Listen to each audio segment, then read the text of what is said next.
उस बेटे के सामने उसकी मां की लाश पड़ी हुई थी और उसके बराबर में ही उसकी पत्नी की लाश पड़ी हुई थी। दोनों की लाशों को देखकर वो उनके पास जाकर बैठा रहता है, अपनी मां को निहारता रहता है और कुछ दिमाग में सोचता रहता है। और सोचने के बाद फिर एक ईंट उठाता है और अपनी मां के सर की हड्डी को तोड़ता है और अंदर से जो भेजा था उसको बाहर निकाल लेता है और उसको वहीं पर बैठकर खाने लगता है। ये नज़ारा गांव के लोग देख रहे थे क्योंकि बेटा छत पर बैठकर अपनी मां के भेजे को खा रहा था। और कुछ देर के बाद जब उसको शायद टेस्ट नहीं आता, मतलब जो चाहता था वो वैसा महसूस नहीं होता, तो फिर वो अपनी पत्नी की लाश के पास पहुंचता है और फिर वही ईंट से अपनी मरी हुई पत्नी की लाश का जो उसका सर था उसको तोड़ता है, उसके सर को कुचलता है और उसके भी भेजे को खाने लगता है। गांव वालों के पैरों तले जमीन खिसक चुकी थी, पूरे गांव में हड़कंप मच जाता है। पुलिस पहुंच जाती है। पुलिस घंटों तक मशक्कत करती है उस लड़के को, उस बेटे को ऊपर से उतारने के लिए, क्योंकि वो ऊपर चढ़ा हुआ था, ऊपर से अपनी माँ और पत्नी के गोश्त के टुकड़ों को लोगों पर, पुलिस वालों पर फेंक रहा था।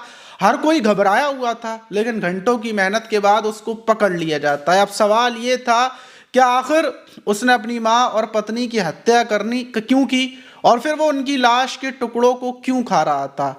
जब उससे पूरी कहानी पूछी जाती है और आखिर गांव में ये खौफनाक घटना कब और कैसे उसने अंजाम दिया, पूरी कहानी जब शुरुआत से आप सुनेंगे तो आपका भी कलेजा बैठ जाएगा। अगर आपका दिल छोटा है तो आप ये वीडियो ना देखें।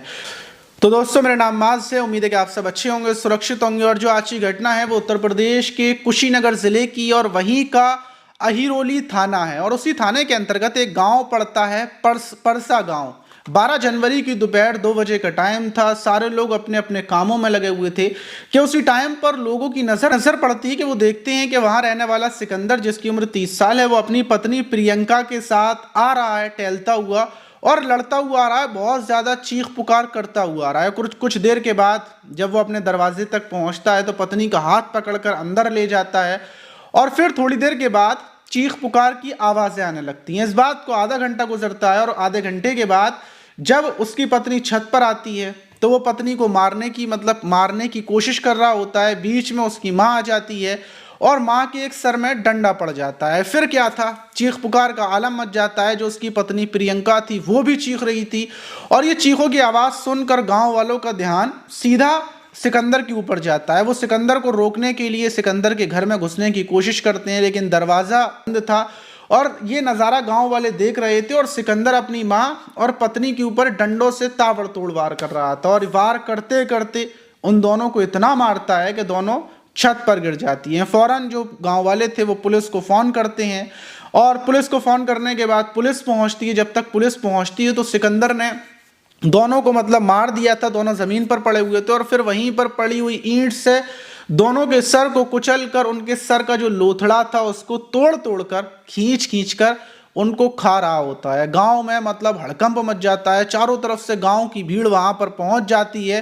किसी की हिम्मत नहीं हो पा रही थी कि वो ऊपर चढ़कर सिकंदर को रोकने की कोशिश करें, क्योंकि सिकंदर का मेन दरवाजा तो बंद था उसके घर का, तो इधर से जा सकते हैं, दूसरी तरफ से जा सकते हैं, लेकिन सबको ये डर था कि जब उसने अपनी माँ और अपनी पत्नी को मार डाला, उनके भेजे को वो खा रहा है, तो अगर कोई चढ़ेगा तो उसका क्या हाल होगा। जाहिर सी बात है, हर किसी को अपनी जान की फिक्र होती है।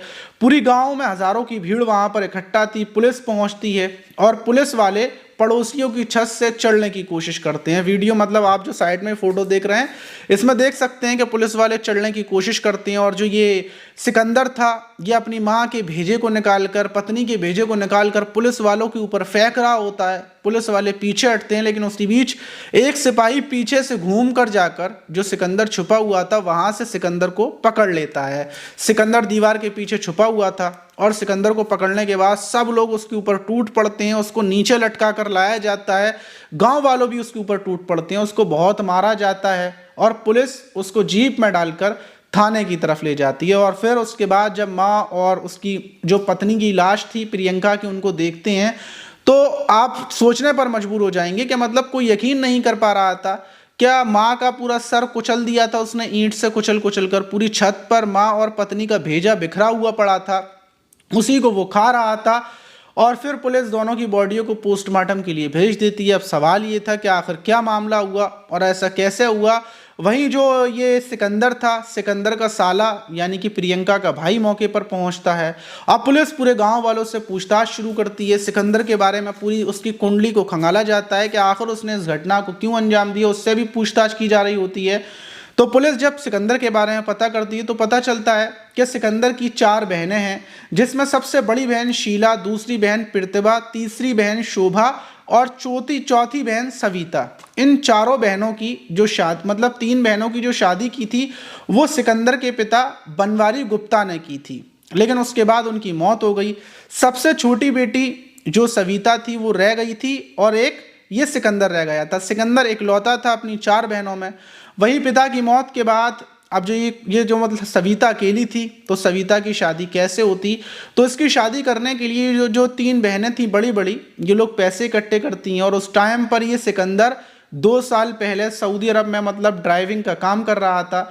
और फिर उसी बीच सविता की भी शादी कर दी जाती है। सविता की शादी हो जाती है। 2 साल पहले ये सऊदी से वापस आता है। इसने थोड़े बहुत पैसे कमा लिए थे और 2 साल पहले ये अपने जुड़े हुए पैसों से प्रियंका से शादी कर लेता है। शादी के बाद ये यहीं पर रहने लगता है, लेकिन फिर यहाँ पर इसको कोई काम नहीं मिलता और फिर ये मुंबई चला जाता है। मुंबई में रहकर ये जो शटरिंग वगैरह होती है, लेंटर डलते हैं, ये उस शटरिंग के उसमें टीम में काम करता था।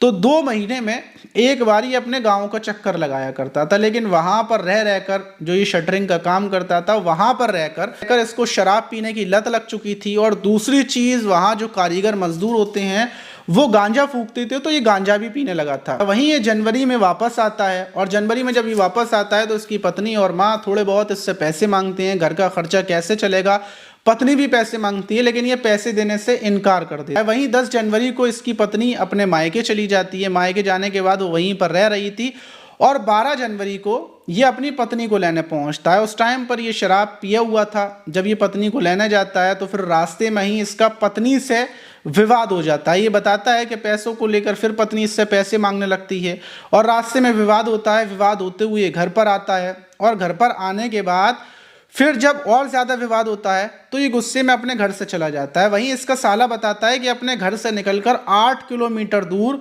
जो लक्ष्मीपुर गांव है वहां पर जाकर वहां गांव में शराब पीकर ये गिर जाता है और दूसरों के दरवाजे पर चिल्ला रहा होता है कि उस टाइम पर साले को फ़ोन किया जाता है और फिर इसका साला पहुंचता है और साला इसको वहां से बचा कर लाता है और घर पर ले आता है। और फिर उसके बाद जो पत्नी थी और इसकी माँ, इन दोनों से, माँ का नाम रूना देवी था, उनसे, रूना देवी की उम्र लगभग 60 साल थी और रूना देवी इसको बोलती हैं कि बेटा तुझे पैसे तो देने चाहिए अपनी पत्नी को। और फिर पत्नी प्रियंका से इसकी बहुत ज़्यादा बहस होती है और बहस इतनी ज़्यादा होने लगती है कि डंडे से अपनी पत्नी को मारने लगता है। जब ये पत्नी को मारता है तो इसकी माँ बीच बचाव करवाने के लिए बीच में आती हैं और उस टाइम पर माँ के सर में डंडा पड़ता है। फिर ये खिसिया कर गुस्से में आकर अपनी पत्नी को भी डंडों से मारता है और फिर ये अपना आपा खो बैठता है। और ये बताता है कि फिर इसको होश नहीं रहता। फिर इसको एहसास होता है कि इसने अपनी माँ और पत्नी की हत्या कर दी और उसके बाद ये गुस्से में और ज़्यादा अंधा हो जाता है, पूरे तरीके से साइको हो जाता है अपनी माँ और पत्नी को मरा हुआ देखकर।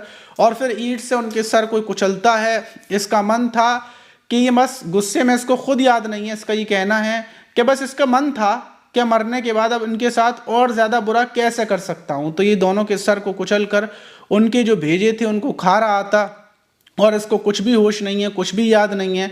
पुलिस का कहना यह है कि ये पूरे तरीके से साइको हो चुका है, लेकिन गांव वालों का कहना यह है कि ये साइको नहीं हुआ, बस ये गुस्से में और नशे में अंधा हो गया था। इस वजह से इसने सब रिश्तों को कलंकित कर दिया। जिस माँ ने इसको पाल पोस कर बड़ा किया था, जिस बेटे के पैदा होने पर पूरे गांव में लड्डू बांटे गए थे, उसी बेटे ने अपनी माँ की हत्या करने के बाद इतनी खौफनाक घटना को अंजाम दे दिया। वहीं प्रियंका के साथ भी इसने ऐसी दरिंदगी की। अब इसको क्या सज़ा मिलनी चाहिए, आपको क्या लगता है इसको क्या सज़ा मिले, कमेंट बॉक्स में ज़रूर बताइएगा। तो इसलिए इस वीडियो को मेरा बताने का और बनाने का मकसद ये था कि अगर आप अपनी शादी किसी के साथ करने वाले हैं तो सबसे पहले ये देख लें कि वो नशा तो नहीं करता। अगर कोई नशेड़ी इंसान है तो आप ये समझ लें कि उस नशेड़ी इंसान के साथ आप कभी खुश नहीं रह सकते। तो ये वीडियो मैंने इसीलिए बनाया। आप इस घटना पर क्या बोलना चाहिए कमेंट बॉक्स में ज़रूर बताइएगा। मिलते हैं किसी और वीडियो में, जब तक के लिए अपना ख्याल रखें, सुरक्षित रहें, सावधान रहें।